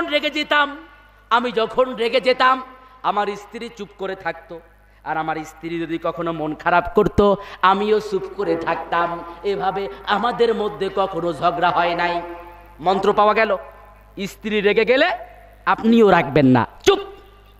আর আপনি রেগে গেছেন, আমার মা বোনেরা কান খাড়া করে শুনবেন, স্বামী যদি রেগে যায় আপনি চুপ করে থাকবেন, তাহলে ঝগড়া বাঁধবে না। আরো মেলা টিপস আছে, স্ত্রী কিভাবে শাশুড়ির মন জয় করবে, শাশুড়ি কিভাবে স্ত্রীর মন জয় করবে, বিভিন্ন রকম তাবিজ লাগবে না, এর কৌশল আছে। এইগুলো যদি ফলো করা হয় তাহলে আমাদের পরিবারগুলো দুনিয়াতেই জান্নাতের সুখ পাওয়া যাবে। কথা বলেন ঠিক কিনা? প্রিয় ভাইরা, এবার আসুন, স্ত্রী নির্বাচন করলেন তাকওয়াবান দেখে নির্বাচন করতে হবে। কি দেখে? ভালো করে জেনে নেবেন, পৃথিবীতে কোনো নবী, পৃথিবীতে কোনো ওলি, পৃথিবীতে কোনো আলেমের জন্ম খারাপ মায়ের পেটে হয় নাই। খারাপ মায়ের পেটে হয় নাই। পিতা খারাপ ছিল, সন্তান নবী হয়েছে, এবং দৃষ্টান্ত হযরত ইব্রাহিম আলাইহিস সালাম নাকি? কিন্তু মা খারাপ ছিল, সন্তান খুব ভালো হয়েছে, এমন একটা ঘটনাও দেখাতে পারবেন না। প্রিয় ভাইরা, এই জন্য সর্বপ্রথম তাকওয়ার বিবেচনায় স্ত্রী নির্বাচন করতে হবে। আপনার সন্তানকে বিবাহ দিতে চান, নিজের সন্তানকে ছেলেকে বিবাহ দিতে চান, চেহারা দেখেন, ধন সম্পদ, বংশ যাই দেখেন না কেন, এর মধ্যে সব থেকে গুরুত্ব দেবেন ওই মেয়েটা তাকওয়াবান কিনা। আপনার মেয়েকে যখন বিবাহ দেবেন কোন ছেলের সাথে, সব থেকে বেশি গুরুত্বপূর্ণ দেখবেন ছেলেটা আল্লাহকে ভয় করে কিনা, ছেলেটা নামাজি কিনা। পরিবারের মধ্যে যদি নামাজ না থাকে ওই পরিবারে শান্তি আসে না, শান্তি আসে না। 2 দিন থাকবে, 3 দিন থাকবে, এরপরে আর শান্তি থাকবে না। প্রিয় ভাইয়েরা, এই জন্য আগে নেককার স্ত্রী নির্বাচন করতে হবে। তারপরে যখন বিবাহ হয়ে গেল, বিবাহ হওয়ার পরে একান্ত সাক্ষাতের একটা দোয়া আছে না নাই? কথা কন, কেডা কেডা জানেন? হাত উঁচু করে দেখান, কেডা কেডা জানেন? বুঝতে পারছেন অবস্থা? এই কয়জন দোয়া জানে, কিন্তু এই দোয়ার বরকত যদি জানতেন, বুখারী মুসলিম শরীফের হাদিস, হযরত ইবনে আব্বাস রাদিয়াল্লাহু তাআলা আনহু থেকে বর্ণিত, আল্লাহর নবী বলেন, একান্ত সাক্ষাতের সময় এই দোয়া যদি কেউ পড়ে, ওই দোয়ার ফলে, যেই দোয়া করার পরে ওর মাধ্যমে যদি কোনো সন্তান জন্ম হয়, ওই সন্তানকে কোনোদিন ইবলিস ধরাশায়ী করতে পারবে না। ইবলিস কোনোদিন ধরতে পারবে না। তাহলে ইবলিস কোনোদিন ধরতে পারবে না, বুখারী মুসলিম শরীফের হাদিস। তাহলে আপনার টেনশন কি? আপনার সন্তান তো বেয়ারা হয়, আপনার সাথে দুর্ব্যবহার করে, আপনার ঘর থেকে বের করে দেয়, আপনাকে গালি দেয়, এর কারণ হলো রে ধরছে কেডা? ইবলিস। কে? নবীজি গ্যারান্টি দিলেন, যদি এই দোয়া পড়তে পারো, আর এই দোয়া পড়ার পরে যদি কোনো সন্তান হয়, ওই সন্তানকে কোনোদিন ইবলিস ধরতে পারবে না। কিন্তু দোয়াটা আমরা জানি না। এর থেকে হতভাগ্যের কথা আর কি হতে পারে? আমরা সব কিছু বুঝি, কত কিছু বুঝি, কত বড় পণ্ডিতের ভাব দেখাই, কিন্তু আমার যে সন্তান, আমার ভবিষ্যৎ, ওই সন্তানকে যদি ভালোভাবে গড়া না যায়, আমার আপনার ভবিষ্যৎ জীবনটা অন্ধকার হয়ে যায়। কথা বলেন ঠিক কিনা? এর থেকে দুঃখের কথা আর হতে পারে না। পিতার প্রচুর সম্পদ আছে, আনন্দের শেষ নাই, কিন্তু বৃদ্ধ বয়সে ওই সম্পদ থেকে যখন পিতাকে তাড়িয়ে দেওয়া হয়, এর থেকে দুঃখের বিষয় আর হতে পারে না। তারাই দেয়নি ঠিকই, কিন্তু সন্তান ভালো ব্যবহার করে না, সন্তান তার স্ত্রী নিয়ে পিতামাতার সাথে থাকে না, এর থেকে কষ্টের ব্যাপার আর হতে পারে না। কিন্তু ভাইয়েরা, এই একটা ছোট্ট আমল যদি আমি আপনি করতে পারতাম, আমাদের সন্তানেরা সারা জীবনের জন্য ইবলিস থেকে বেঁচে থাকতে পারত। এখন এই কাজটি যখন আপনি করলেন না, তখন কিন্তু আপনি আপনার সন্তানের প্রতি যথার্থ দায়িত্ব পালন করেন নাই। দোয়াটা কি? আসুন, দোয়াটা হলো বিসমিল্লাহি আল্লাহুম্মা জান্নিবনাশ শাইতানা ওয়া জান্নিবিশ শাইতানা মা রাযাকতানা। আল্লাহর নামে আমি আরম্ভ করছি। হে আল্লাহ তাআলা, আমাদেরকে তুমি শয়তান থেকে রক্ষা করো, আর আমাদের মাধ্যমে যে সন্তান আসবে, ওই সন্তানকেও তুমি শয়তানের হাত থেকে রক্ষা করো। আল্লাহর হাবিব বুখারী মুসলিমের হাদিসে বলেছেন, এই দোয়া পড়ার মাধ্যমে সন্তান জন্ম নিলে ওই সন্তানকে কোনোদিন ইবলিসে ধরবে না। এবার সন্তান পেটের মধ্যে চলে আসলো, ভালো করে বুঝে নেবেন। সন্তান নিয়ে যাদের চিন্তা আছে, বলবেন বুড়ো হয়ে গেছে চিন্তা নাই। আরে আপনার নাতিপুতি এখনো আছে, আপনার এখনো যদি বুঝে নেন, নিজের সন্তানকে বুঝায় দেন, তাহলে তার উত্তরসূরিদের ক্ষেত্রে সে বুঝতে পারবে। নিজে জানেন না, বর্তমান সময়ে গুগলে সার্চ দিলে এই সব দোয়া পাওয়া যায়। বহু বইয়ের মধ্যে সব দোয়া আছে না নাই? আছে না নাই? হুজুরের কাছে যাবেন, হুজুর দোয়াটা লিখে দেন। ওরে ভাই, কত কিছুই তো, চেয়ারম্যানের কার্ড পাওয়ার জন্য কতজনের কাছে দৌড়ান, একটা ভালো সন্তান পাওয়ার জন্য একটা দোয়া শিখতে পারবেন না। এর থেকে কপাল পোড়া আর হতে পারে না। এবার আসুন, সন্তান পেটের মধ্যে আসলো, দায়িত্ব শেষ নয়। এবার মায়ের কিছু আমল আছে না নাই? কি আছে? মায়ের কিছু আমল আছে। মায়ের প্রত্যেকটা কাজ সন্তানের উপরে প্রভাব ফেলে। এই সময় এজন্য মায়ের দরকার বেশি বেশি ইবাদত বন্দেগী করা, বেশি বেশি দোয়া করা। আল্লাহ তাআলা দোয়া শিখিয়ে দিয়েছেন, যে দোয়া হযরত জাকারিয়া আলাইহিস সালাম করেছিলেন তার সন্তানের জন্য। সূরা আল ইমরানের মধ্যে এসেছে, জাকারিয়া দোয়া করেছিলেন, রব্বি হাবলি মিন লাদুনকা যুররিয়াতান তাইয়্যিবা। হে আল্লাহ, আপনি আমাকে একটা নেককার সন্তান দান করেন। ও ভাইরা, আপনার স্ত্রীর গর্ভে সন্তান আসার পরে আপনি কতবার আল্লাহর কাছে দোয়া করেছেন, আল্লাহ আমাদেরকে একটা নেককার সন্তান দিও। দোয়া কিন্তু আমরা করি নাই, দোয়াও করি নাই। বিশেষ ওই শুরুতে স্ত্রী নির্বাচনেও ভুল করেছে, আবার দোয়া পড়ি নাই। সন্তান মায়ের গর্ভে আসলো, স্ত্রীর গর্ভে আসলো, দোয়া কখনো করি নাই। আবার মনে মনে চাই আমার সন্তানটা যেন আব্দুল কাদের জিলানী হয়। হবে নাকি? তাতে হবে নাকি? লেবুর বীজ বপন করে যেমন আম গাছের আশা করা যায় না, তদ্রূপ ভাবে এই জায়গাগুলোই যদি ভুল করি, নেককার সন্তান আশা করা যায় না? যায় না। সুতরাং দোয়া করতে হবে, কিন্তু দুঃখজনক হলেও সত্য, আবার মা বোনেরা এই সময় ইবাদত বন্দেগীর পরিবর্তে আমার মা বোনেরা আমার ভাইদের কাছ থেকে পাইয়ে যায় একটা স্মার্টফোন। কি ফোন? স্মার্টফোন পায়। শীতের সকালে ফজরের নামাজ তো দূরের কথা, ফজরের নামাজে না উঠে লেপের মধ্যে বসে আমার মা বোনেরা মোবাইলে মিনি সিনেমা দেখে, আর মনে মনে ভাবে, ওরে আমার সন্তানটা যদি আমির খান হইতো, শাহরুখ খান হইতো, পরিমণি হইতো। কথা কন ঠিক কিনা? কখনো সেভাবে নয়। আমার সন্তানটা যদি আব্দুল কাদের জিলানী হতো, হযরত আবু বকর হতো, হাসান হুসাইন হতো, এটা ভাবে নাই। এটা তখনই ভাবতো যদি হাসান হুসাইনের জীবনী সে পড়তো। কথা বোঝেন প্রিয় ভাইরা? সুতরাং এই সময় মার বেশি বেশি আমল করতে হবে। সন্তান যখন জন্ম নিল, সন্তানের জন্ম হয়ে গেল, এবার তার ডান কানে কি দিতে হবে? এই কথা কন, কি দিতে হবে? ডান কানে আজান দিতে হবে, আর বাম কানে একামত দিতে হবে। এর মধ্যে একটা চমৎকার রহস্য আছে। কেন আজান আর একামত দিতে হবে? আমরা যখন রুহের জগতে ছিলাম, আল্লাহ তাআলা আমাদের প্রশ্ন করেছিলেন, আলাস্তুবি রব্বিকুম, আমি কি তোমাদের রব না? তখন বলেছিলাম ক্বালু বালা, কোরআনের ভাষায় আমরা বলেছিলাম হোয়াই নট, সার্টেনলি ইয়েস, কেন নয়, অবশ্যই আপনি আমাদের প্রভু।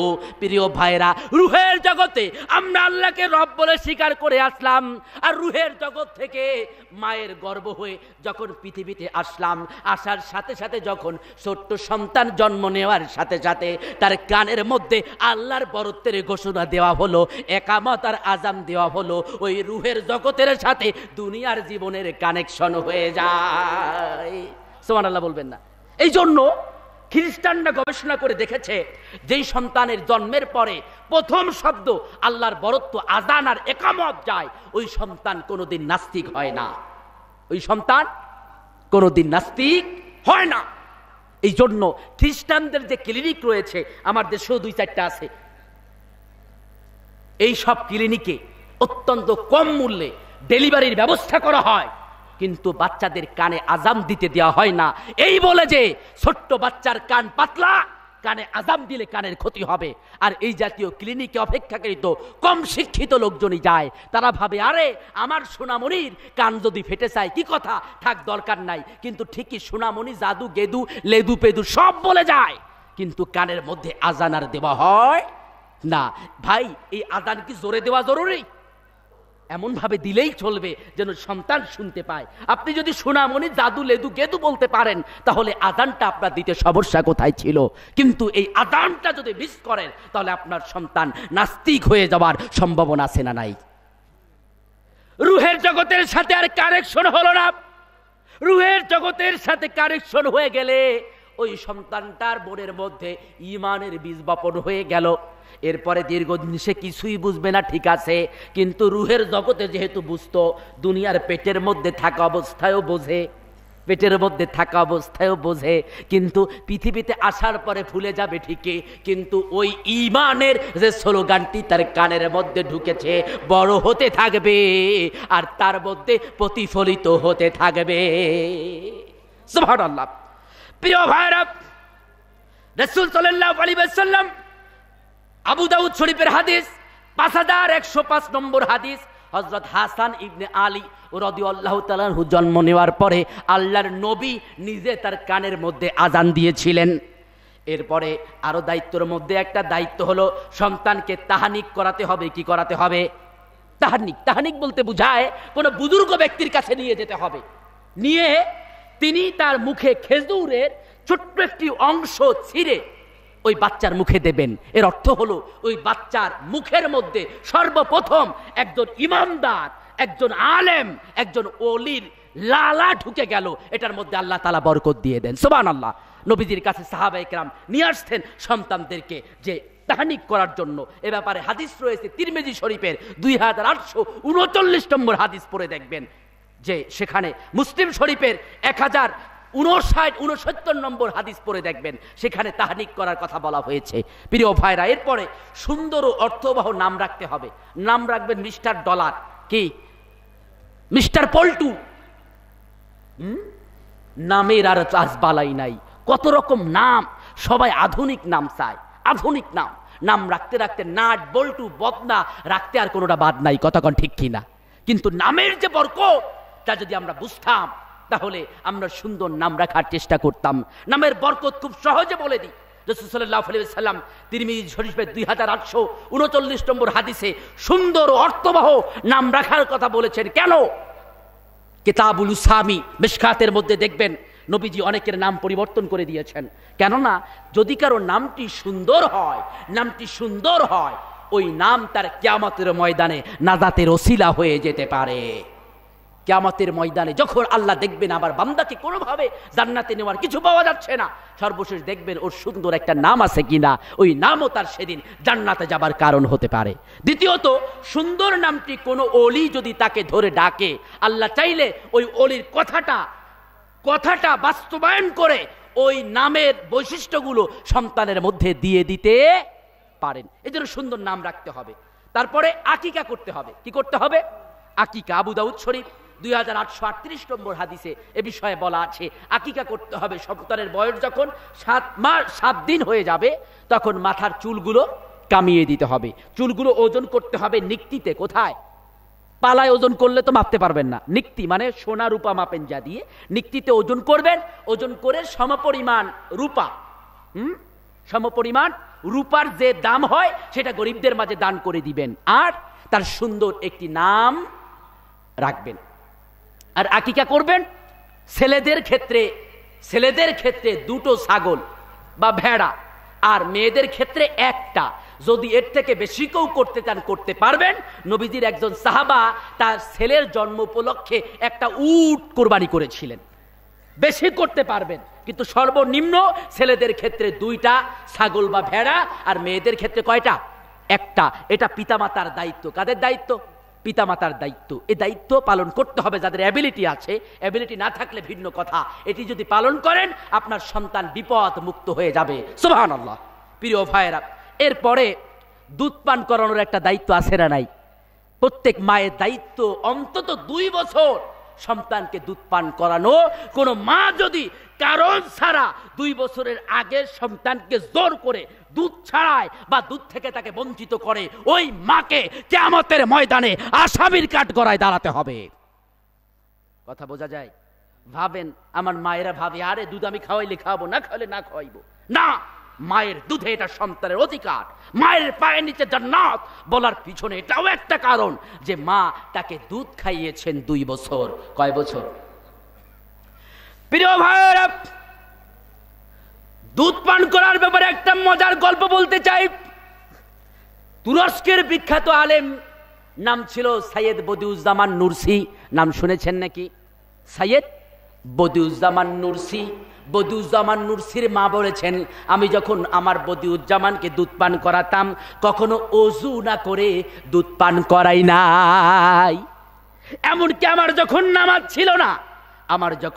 ছিল না তখনও আমি অজু করে দুধ পান করিয়েছি। আমার উদ্দেশ্য ছিল আমার সন্তানটা যেন আল্লাহওয়ালা হয়। কেমন আল্লাহওয়ালা হলেন? তৎকালীন সরকার তার জীবদ্দশাতে বদিউজ্জামান নুরসিকে লোহার শিকল দিয়ে বেঁধে নিয়ে যায়। সরকারের সৈন্যরা হঠাৎ নামাজের ওয়াক্ত হয়ে গেল। বদিউজ্জামান সৈন্যদেরকে ডেকে বললেন, এ আমার সৈন্যরা, তোমরা আমার শিকলগুলো খুলে দাও, আমি আমার মাওলার দরবারে হাজিরা দেব। আবুল আসাদ সংগ্রাম পত্রিকার সম্পাদক বদিউজ্জামান নুরসির জীবনীতে লেখেন, তখন বদিউজ্জামানকে যখন লোহার শিকলগুলো খুলে দেওয়া হলো না, তিনি আল্লাহু আকবার বলে একটা ধ্বনি করলেন, সঙ্গে সঙ্গে লোহার শিকলগুলো খুলে জমিনে পড়ে গেল। আল্লাহওয়ালা হয় নাই? কি করেছেন? মা কিন্তু অতিরিক্ত একটা কাজ করেছেন। অজু করে দুধ পান করানো জরুরি না, কিন্তু তিনি অজু করে এজন্য দুধ পান করিয়েছিলেন সন্তানটা যেন আল্লাহওয়ালা হয়। প্রিয় ভাইয়েরা, মিশরের বিখ্যাত আলেম সাইদ কুতুব শহীদ রাহিমাহুল্লাহ, নাম শুনেছেন নাকি? তাফসিরে ফি জিলালিল কুরআনের লেখক সাইদ কুতুব শহীদ রাহমাতুল্লাহ আলাইহির মা বলেছেন, আমি আমার সাইদ কুতুবকে যখন দোলনায় নাড়াতাম, কোথায় দোলনায় নাড়াতাম? মিশরের নারীরা ওই সময় সন্তানকে দোলনায় নাড়াবার ক্ষেত্রে মিশরের প্রচলিত কবিতা বলতো, গান বলতো। আমরাও বলি না, আয় আয় সাদ মামা টিপ দিয়ে যা, গোল করো না ছোটন ঘুমাই খাটে, ঘুম পাড়ানো মাসি পিসি বলি কি বলি না?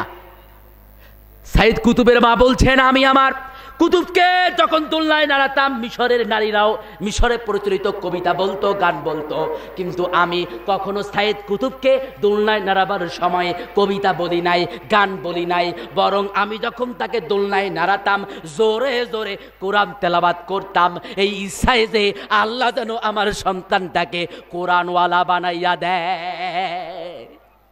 বাস্তবতায় তাই হলো। সাইদ কুতুব শহীদ জেলখানার মধ্যে থাকা অবস্থায় যে তাফসির লিখেছেন তার খণ্ড হইছে 22টা। কয়টা? 22টা। আধুনিক বিশ্বের সব থেকে শ্রেষ্ঠ তাফসির হলো তাফসিরে ফি জিলালিল কুরআন। আল্লাহ দেয় নাই? গল্প আর একটা বলবো নাকি? গল্প মানে এগুলো গল্প না, আসল গল্প। বোঝার জন্য, সন্তান গড়ার জন্য দরকার। সুখী পরিবার চান? শুধু সুখী পরিবার পেতে হলে সন্তানকে ভালো বানাতে হবে, নচেত সব সুখ ধুলাই মিশে যাবে। কথা বলেন ঠিক কিনা? একটা সন্তান যদি বেয়ারা হয়ে যায়, একটা সন্তান যদি সন্ত্রাসী হয়ে যায়, ওই পিতামাতার মুখে চুনকালি পড়তে আর বাকি থাকে না। প্রিয় ভাইরা, কাবার ইমামদের মধ্যে প্রধান ইমাম নাম কি? আব্দুর রহমান আস-সুদাইসি, নাম শুনেছেন নাকি? আব্দুর রহমান আস-সুদাইসি। আব্দুর রহমান আস-সুদাইসি যখন খুব ছোট, তখন তার মা এসেছে পবিত্র বাইতুল্লাহ হজ করতে। কি করতে? বাইতুল্লাহ হজ করতে এসেছে। ছোট্ট বাচ্চা আব্দুর রহমান কোলে নিয়ে মা তাওয়াফ করছেন। হঠাৎ করে ছোট্ট শিশু আব্দুর রহমান মায়ের কোলের মধ্যে মোড়ামড়ি শুরু করছে। এমন মোড়ামড়ি মা আর কোলের মধ্যে রাখতে পারেন না, সন্তানটা নেমে যাবে। মা বাধ্য হয়ে আব্দুর রহমান আস-সুদাইসিকে নামিয়ে দিয়েছেন। এবার নামানো মাত্র হাঁপুড় দিয়ে হাঁটতে হাঁটতে আব্দুর রহমান কাবার গিলাফে স্পর্শ করে ফেলেছে। অর্থাৎ কাবার গিলাফ তো একটু উপরে, কিন্তু কাবার দেয়াল ধরে ফেলেছে এবং চোখ দিয়ে তার দরদর করে পানি পড়ছে। মা দেখলেন ঘটনা কি, আমার এই বাচ্চা কোল থেকে জোর করে নামলো আর এখন কাবার গিলাফ ধরে তার চোখ দিয়ে অশ্রু গড়িয়ে পড়লো। ঘটনা কি? আব্দুর রহমান আস-সুদাইসির মা তৎক্ষণাৎ আল্লাহর দরবারে হাত তুললেন। হাত তুলে বললেন, মালিক, তোমার এই কাবার মর্যাদা কি আমি জানি, কাবার মালিক তোমাকেও আমি চিনি, কিন্তু আমার দুধের বাচ্চা আব্দুর রহমান তোমাকেও চেনে না, তোমার ঘরের মর্যাদাও বোঝে না। কেন যেন আমার কোল থেকে বেরিয়ে নামার জন্য বারবার চেষ্টা করলো, আমি ওকে নামিয়ে দিলাম। ও কি বোঝে যেন তোমার ঘর ধরে চোখ দিয়ে ওর অশ্রু গড়িয়ে গড়িয়ে পড়ছে। মালিক, আমি তোমার কাছে ওর মা হয়ে দোয়া করি, তুমি ওকে এই কাবার ইমাম বানিয়ে দিও। আল্লাহ বানাই নাই, বানাইছে। কাবার ইমামদের মধ্যে আর একজন ইমাম দেখবেন একদম কালো। ঘটনাটা অনেকেরই জানা। এই সন্তান কাবার ইমাম হয়েছে মায়ের অভিশাপে। ছোটবেলায় মারে খুব বিরক্ত করত, আর মা তখন বলেছিলেন রাগ হয়ে, যা, আল্লাহ যেন তোরে ইমাম বানায় কাবার। এই জন্য মাদের মুখ দিয়ে রেগে গেলেও কোনো খারাপ কথা যেন বের না হয়, পিতাদের মুখ দিয়ে রাগ হওয়ার পরেও যেন কোনো খারাপ কথা বের না হয়, বরং রাগের মধ্যেও সন্তানের জন্য দোয়া করতে থাকতে হবে। কেননা আপনি যদি রাগের মধ্যেও একটা কথা বলেন, ওলির দোয়া কবুল হবে না, কথা কবুল হবে না, কিন্তু আপনার কথা আর দোয়ার মধ্যে আসমানে কোনো ফাঁক নাই, আল্লাহর কাছে সরাসরি চলে যায়। এই জন্য কোনো পিতামাতার উচিত নয় সন্তানকে গালি দেওয়া। আপনি বললেন তারে অমুকের বাচ্চা, ওই বাচ্চার যে বৈশিষ্ট্য আল্লাহ সন্তানের মধ্যে তাই দিয়ে দিতে পারেন। কপাল তখন আপনারও পড়বে, সন্তানেরও পড়বে। কথা বলেন ঠিক কিনা?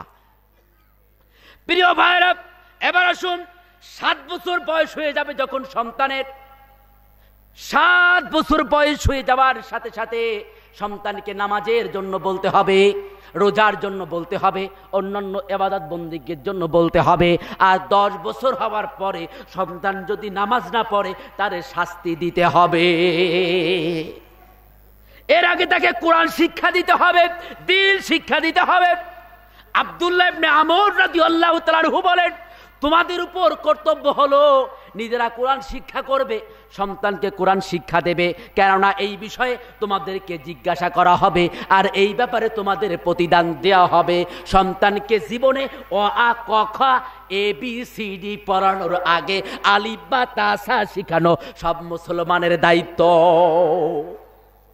দ্বীনের শিক্ষা দিতে হবে সন্তানকে, আমার আল্লাহকে চিনিয়ে দিতে হবে, আমার নবীকে চিনিয়ে দিতে হবে। ছোট্ট ছোট্ট গল্প বলার চেষ্টা করতে হবে। শুধুমাত্র মোবাইলে যা ইচ্ছে তাই কার্টুন দেখাবেন না, যতটা কম দেখাতে পারেন ততই ভালো।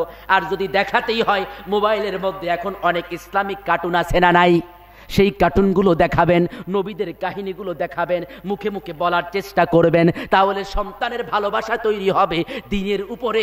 ওই সন্তান বড় হয়ে আর বেয়ারা হবে না, বরং দ্বীনের প্রতি আনুগত্যশীল হয়ে যাবে। প্রিয় ভাইরা, ভালো করে মনে রাখবেন, সন্তান যদি জাহান্নামী হয়ে যায়, কিয়ামতের ময়দানে সন্তান আল্লাহ তাআলার কাছে আরজি পেশ করবে, ওগো মাবুদ, দুনিয়ায় তোমার দাসত্ব করি নাই, তোমার গোলামি করি নাই, তাই আর জাহান্নামী হয়েছি। কিন্তু একটা আবেদন তোমার কাছে আছে, আমার পিতামাতা যদি আমাকে ছোট অবস্থায় দ্বীন শিক্ষা দিত, আমাকে যদি বাধ্য করত নামাজ পড়তে, আমাকে যদি জোর করে টেলিভিশন দেখা থেকে বিরত রাখতো, আমাকে যদি মাদ্রাসায় শিক্ষা দিত, কোরআনের শিক্ষা দিত, তাহলে আজ আমি জাহান্নামী হতাম না, আজ আমি পথহারা হতাম না। আমার পিতামাতা আমাকে পথ দেখায় নাই, তাই আজ আমি জাহান্নামী হয়ে গিয়েছে। ভালো কথা, জাহান্নামে যাব, কিন্তু মাবুদ তোমার কাছে একটা আবদার আছে, একটা আবেদন আছে। আমার যে পিতামাতা আমারে দ্বীনের পথে চালাই নাই, ওই পিতামাতাকে আমাদের সামনে হাজির করা হোক। জাহান্নামে যাওয়ার আগে ওই পিতামাতার বুকের উপরে একটা লাথি মেরে তারপরে জাহান্নামে যেতে চাই। আল্লাহু আকবার। প্রিয় ভাইরা, কার জন্য মায়া দেখান? করোনার মধ্যেও দেখেছেন বহু পিতা হসপিটালে মারা গেছে, সন্তান তার দাফন করতেও যায় নাই। কথা বলেন ঠিক কিনা? দুনিয়ার এই জীবনে আপনার কলিজার টুকটার সন্তান যদি করোনা ভাইরাসে কোভিড-19 ভয়ে আপনাকে দাফন করতে না যায়, কিয়ামতের ওই ভয়াবহ অবস্থায় আপনার পরিচয় দেবে না, এটাই স্বাভাবিক। সুতরাং দয়া নয়, মায়া নয়, ইসলাম যা বলেছে, যতই শীতের সকাল হোক, রোজা সন্তানকে রাখানোর দায়িত্ব পালন আপনার করতে হবে। যতই শীতের সকাল হোক, ফজরের নামাজ সন্তানকে পড়াতে হবে। কথা কি বোঝা যায়? প্রিয় ভাইরা, আলোচনা আর দীর্ঘায়িত করতে চাই না। সন্তানের প্রতি এই দায়িত্বগুলো পালন করতে হবে। তাহলে 10 বছর, এরপরে দায়িত্ব কি? এরপরে সন্তানকে দায়িত্ব, মেয়ে হলে সৎ পাত্রে, নেককার পাত্রের সাথে বিবাহ দেওয়া, আর পুত্র সন্তান হলে নেককার মেয়ের সাথে তার বিবাহ করিয়ে দেওয়া। কথা বোঝা যায়? যদি কন্যা সন্তান কোনো কারণে ডিভোর্স হয়ে যায়, তাহলে আবারও পিতার দায়িত্ব তার দেখাশোনা করার। এবং সর্বোপরি পিতার দায়িত্ব হলো সম্পদ আগে কাউকে দিয়ে যাওয়া নয়, বরং সম্পদ বন্টন হবে পিতার মারা যাওয়ার পরে। কখন? ইসলামী উত্তরাধিকারীর সম্পদ জীবিত অবস্থায় বন্টন হয় না। দেখবেন ফারায়েজ সাকসেশনের নিয়ম লিখতে গেলে লেখা হয় মৃত আব্দুল করিম, বেঁচে আছে 2 ছেলে 3 মেয়ে, হ্যাঁ, অমুক আছে না নাই? যারা মাদ্রাসায় পড়েছেন তারা জানেন, মৃত ব্যক্তির সম্পদ বন্টন হয়, জীবিত নয়। কেননা আপনি যে সন্তানকে সম্পদ দিয়ে যাচ্ছেন, ওই সন্তান আপনার আগে মরে যেতে পারে কি না। এ কারণে সম্পদ দিয়ে যাওয়া যাবে না। একটু হাদিয়া গিফট দিতে পারেন, কিন্তু নিজের জায়গা জমি এই সব সম্পদ কখনো বন্টন করে যাবেন না। এক্ষেত্রে কাউকে বেশি কাউকে কম দেওয়া যাবে না। ইসলাম যা বলেছে ঠিক সেভাবেই বন্টন করতে হবে। তাহলে আশা রাখা যায় আখেরাতে আপনি সঠিক পথ পাবেন। সর্বোপরি সন্তানকে দ্বীন শিক্ষা দিতে হবে। হযরত লুকমান আলাইহিস সালাম যেভাবে সন্তানকে উপদেশ দিয়েছিলেন, ইয়া বুনাইয়া লা তুশরিক বিল্লাহ ইন্নাশ শিরকা লা যুলমুন আযীম, হে আমার সন্তান, শিরক করবে না, আল্লাহর সাথে কাউকে শরীক করবে না, নিশ্চয়ই শিরক মহা অন্যায়। লা তুসাউবির খাদ্দাকা লিন্নাস, মানুষকে কখনো তুচ্ছ তাচ্ছিল্য করবে না। ওয়ালা তামশি ফিল আরদি মারাহান, জমিনে দর্পভাবে চলবে না। এভাবে সন্তানকে সুন্দর সুন্দর উপদেশ দিতে হবে, তাহলে সন্তানগুলো সোনার মানুষ হবে। এভাবে আমরা যদি সন্তান হয়ে পিতামাতার প্রতি দায়িত্ব পালন করতে পারি, স্বামী হয়ে স্ত্রীর প্রতি দায়িত্ব পালন করতে পারি, স্ত্রী হয়ে স্বামীর প্রতি দায়িত্ব পালন করতে পারি, পিতামাতা হয়ে সন্তানের অধিকার আদায় করতে পারি, তাহলেই আমাদের পরিবারগুলো হবে সুখী পরিবার। কি পরিবার? কি পরিবার? সুখী পরিবার। আল্লাহ তাআলা আমাদের সকল পরিবারগুলোকে সুখী পরিবার হিসেবে কবুল করুন। সকলে বলি আমিন, আরো জোরে বলি আমিন। আসুক আবার ফিরে হেরার আলোর দিন, রহমের দুয়ার খুলে দেন হে রব্বুল আলামিন। হে আল্লাহ, তুমি রক্ষা করো দুনিয়া ও দিন, শান শওকাতে পূর্ণ হোক নিখিল মুসলিমিন। ওয়া আখিরি দাওয়ানা আনিল হামদুলিল্লাহি রব্বিল আলামিন। আমরা এখনই দোয়া করব। দোয়ার আগে আপনাদের কোনো কথা থাকলে বলতে পারেন।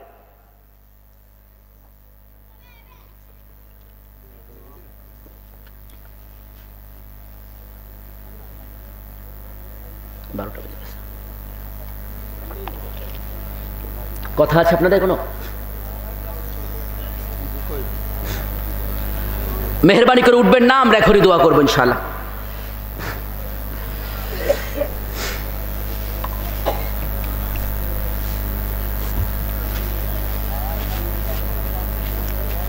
কেউ কিছু বলবেন না নাকি? আমরা দুরূদ পড়ি তাহলে। আল্লাহুম্মা সাল্লি আলা মুহাম্মাদিন ওয়া আলা আলি মুহাম্মাদ। কামা সাল্লাইতা আলা ইব্রাহিম ওয়া আলা আলি ইব্রাহিম ইন্নাকা হামিদুম মাজিদ আল্লাহুম্মা বারিক আলা মুহাম্মাদিন ওয়া আলা আলি মুহাম্মাদ কামা বারাকতা আলা ইব্রাহিম ওয়া আলা আলি ইব্রাহিম ইন্নাকা হামিদুম মাজিদ আস্তাগফিরুল্লাহ ওয়া তুবু ইলাইহি আস্তাগফিরুল্লাহ ওয়া তুবু ইলাইহি লা হাওলা ওয়া লা কুওয়াতা ইল্লা বিল্লাহিল আলিয়্যিল আযীম। দোয়া করতে পারি? প্রিয় ভাইরা, ইতিমধ্যে রাত 12টা বেজে গিয়েছে। আমরা এখানে বিদায় নিচ্ছি, বিদায় নিব। আমি আপনাদের কাছে দোয়া কামনা করি আল্লাহ তাআলা যেন ঢাকাতে সহি সালামতে ফিরে যাওয়ার তৌফিক দেন। আগামীকালকে সকালে মাদ্রাসায় ক্লাস আছে সকাল 8টায়। আজকেও ক্লাস শেষ করে আপনাদের মাঝে এসেছি, এই জন্য ঠিক সময়ে পৌঁছানো জরুরি। সেই দোয়া আমি আপনাদের কাছে চাই, আল্লাহ তাআলা যেন সুস্থ রাখেন, ইমানের উপরে টিকিয়ে রাখেন, এই দোয়া আপনাদের কাছে কামনা করছি, আমিন। আপনাদের সাথে চাইলে আবারও কথা হবে, দেখা হবে ইনশাআল্লাহ।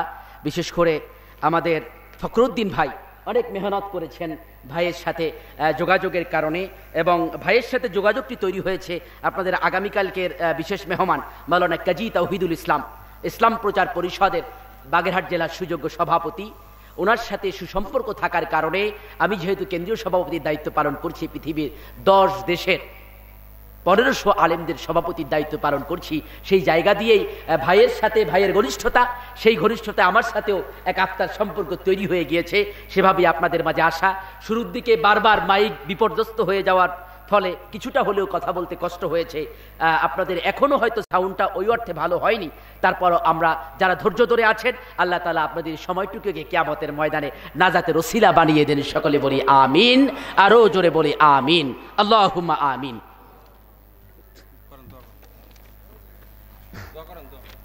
ربنا ظلمنا أنفسنا وإن لم تغفر لنا وترحمنا لنكونن من الخاسرين ربنا آتنا في الدنيا حسنة وفي الآخرة حسنة وقنا عذاب النار।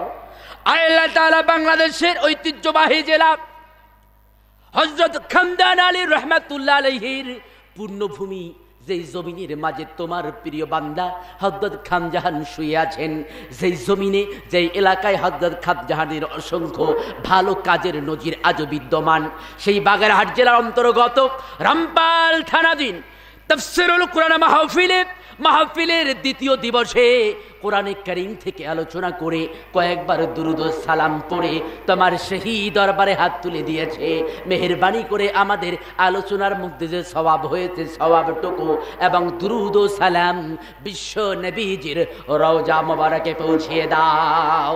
তাম পৃথিবীর মাটির যে যত মুমিন মুমিনাত, মুসলিমিন মুসলিমাত শুয়ে আছে, আল্লাহ তাদের আরওয়ার উপরে সব পৌঁছিয়ে দাও।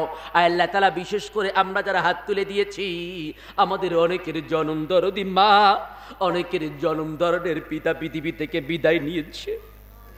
আল্লাহ, যে তার মাকে হারিয়েছে সে জানে মা হারাবার ব্যথা কত বেশি, যে তার পিতাকে হারিয়েছে সে জানে পিতা হারাবার ব্যথা কত বেশি। যে মা কষ্টের পর কষ্ট করে গর্ভে ধারণ করেছেন, প্রসব বেদনার যন্ত্রণা সহ্য করেছেন, যে কষ্ট করে পুরুষের হলে পুরুষের জন্য বেঁচে থাকা সম্ভব ছিল না।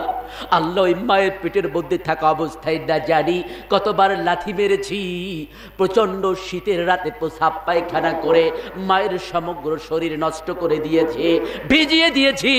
তখনও সারা রাত মা নিজে ভিজা কাপড়ে থেকে আমাদের শুকনো জায়গায় রেখেছেন। গভীর রাতে যতবার দুধ পান করতে চেয়েছি, মা নিজের ঘুম নষ্ট করে সারা রাত জেগে জেগে আমাদের দুধ পান করিয়েছে। আল্লাহ, ওই চরম দরদি মা যাদের অন্ধকার কবরে চলে গেছে, আল্লাহ তাদের কবরকে জান্নাতের টুকরা বানাইয়া দাও। আল্লাহ, আমরা যারা পিতাকে হারিয়েছি তারা জানে পিতা হারাবার ব্যথা কত বেশি। যেই পিতা নিজের জীবন থেকে আমাদেরকে বেশি ভালোবাসতেন, যেই পিতা মসজিদে দুয়ার শেষে এক টুকরা জেলাপি পেলেও নিজে না খেয়ে আমাদের হাতে তুলে দিতেন। আল্লাহ, ওই পিতা যাদের বিদায় নিয়েছে, আল্লাহ পিতার কবরকেও তুমি জান্নাতের টুকরা বানাইয়া দাও।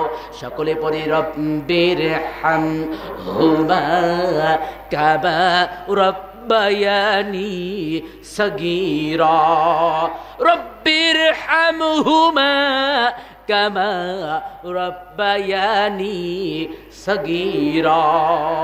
আল্লাহ তাআলা পিতা মাতা যাদের বেঁচে আছে, আমাদের পিতা মাতাকে হায়াতে তৈয়বা নসিব করো। আল্লাহ, তাদের বেশি বেশি খেদমত করার তৌফিক দিয়া দাও। আল্লাহ, তাদের খেদমত করার মাধ্যমে জান্নাত অর্জন করতে পারে সেই তৌফিক দিয়া দাও। আল্লাহ তাআলা, আমরা যারা পিতা আছি, আমরা যেন সন্তানের প্রতি যথাযথ দায়িত্ব পালন করতে পারে সেই তৌফিক দিয়া দাও। আল্লাহ, পর্দার আড়ালে আমার মা বোনের হাত তুলে দিয়েছে, আল্লাহ মা বোনদের সকল নেক মকসুদগুলো কবুল করে নাও। তোমার হাবিব বলেছে, মা বোনেরা যদি 4টা কাজ করতে পারে, জান্নাতের যে দরজা চাই সেই দরজা দিয়ে জান্নাতে যেতে পারবে। 1 নম্বরে 5 ওয়াক্ত নামাজ আদায় করা, 2 নম্বরে রমজানের রোজা রাখা, 3 নম্বরে নিজেকে পর্দায় রাখা, 4 নম্বর স্বামীর আনুগত্য করা। 4টি কাজ করতে যদি পারে আমার বোন, জান্নাতের যে দরজা চাই হবে তার আপন। আল্লাহ, এই 4টি কাজ করার মাধ্যমে আমাদের মা বোনদের জান্নাতে যাওয়ার তৌফিক দিয়া দাও। কিয়ামতের ময়দানে হযরত ফাতেমার সাথে জান্নাতে যাওয়ার তৌফিক দিয়া দাও।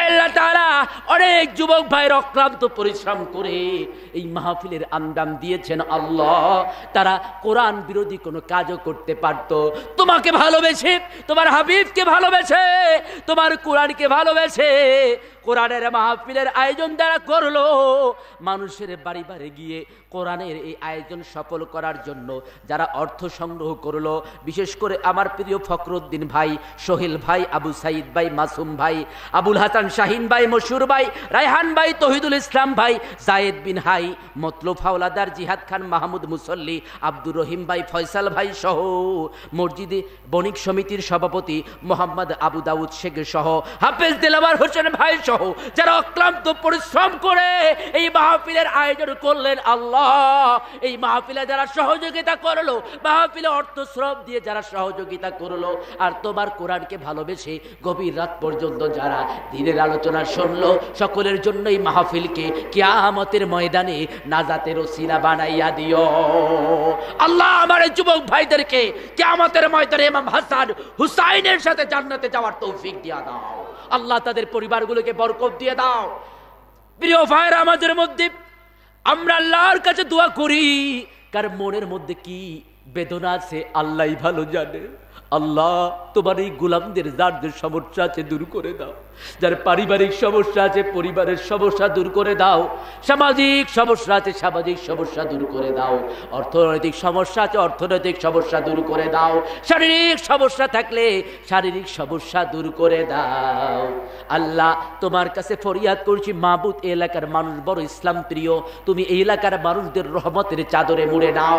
দলমত নির্বিশেষে সকলেই যেন তোমার হুকুম মানতে পারে, তোমার কোরআন মানতে পারে, তোমার কোরআনের বিধান বাস্তবায়নের জন্য ভূমিকা রাখতে পারে, সেই তৌফিক দিয়া দাও।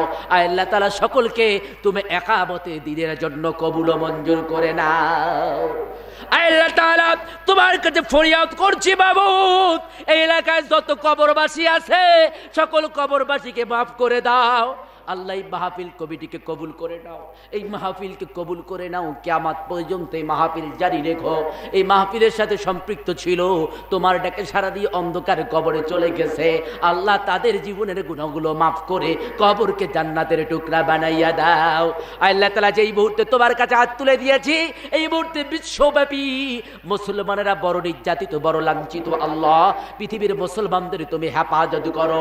আল্লাহুম্মা মান আরাদানা ওয়া আরাদ المسلمين بالسوء والشر فاجعل كيده في نهره وشغله في نفسه واجعل تدبيره تدبيرا عليه اللهم إنا نجعلك في نهورهم ونعوذ بك من شرورهم اللهم أنت الواحد في السماء وأنت الواحد في الأرض حسبنا الله ونعم الوكيل نعم المولى ونعم النصير। সকলে আমার সাথে পড়ুন, আল্লাহুম্মা আজিরনি ফি মুসিবতি ওয়াখলিফ লি খায়রাম মিনহা। আল্লাহুম্মা ইন্নী আউযু বিকা মিনাল বারাসি ওয়াল জুনুনি ওয়াল জুজামি ওয়া মিন সাইয়্যিল আসকাম। আল্লাহ তাআলা করোনার ভয়ঙ্কর গ্যাস থেকে আমাদেরকে হেফাজত করো। আল্লাহ তাআলা তোমার কাছে আবারও ফরিয়াদ করছে, মাহফিলকে কবুল করে নাও, মাহফিল কমিটিকে কবুল করে নাও, আমার প্রিয় ফখরুদ্দিন ভাইকে কবুল করে নাও, তার সম্মানিত আব্বাজান আমাদের চাচা উপস্থিত রয়েছেন, তাকে তুমি হায়াতে তৈয়বা নসিব করো। আল্লাহ এলাকার সকল মানুষের হৃদয়ে তুমি তোমার দ্বীনের ভালোবাসা পয়দা করে দাও। সুবহানা রাব্বিকা রাব্বিল ইজ্জাতি আম্মা ইয়াসিফুন ওয়া সালামুন আলাল মুরসালিন ওয়ালহামদুলিল্লাহি রাব্বিল আলামিন। আসসালামু আলাইকুম ওয়া রাহমাতুল্লাহি ওয়া বারাকাতুহু।